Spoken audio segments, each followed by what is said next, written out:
Welcome to Let Me Fix This. Enjoy the video. In this video, I will explain how to preserve a turkey tail fan.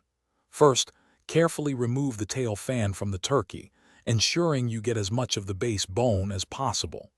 Next, meticulously clean any remaining flesh, fat, or blood from the base of the fan.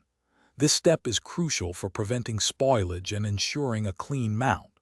Finally, gently spread the feathers into their natural fan shape, preparing them for the drying process. Once cleaned and shaped, it's time to dry your turkey tail fan.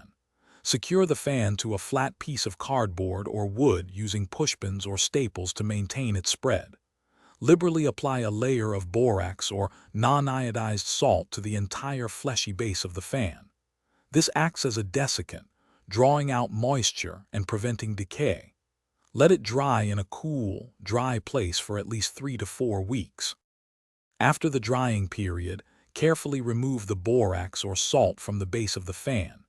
You can use a stiff brush to ensure all residue is gone. To provide structural integrity, apply a generous amount of epoxy or strong wood glue to the dried base. This will prevent feathers from loosening over time.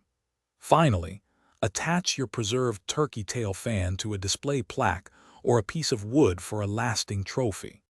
To ensure your preserved turkey tail fan lasts for many years, display it in a location away from direct sunlight, which can fade the vibrant colors of the feathers.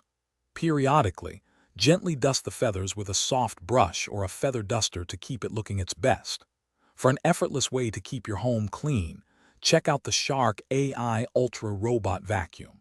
You can find a link to this amazing vacuum and other great deals in the description below. Enjoy your beautiful, lasting trophy. Thanks for watching. If you found this helpful, don't forget to like and subscribe.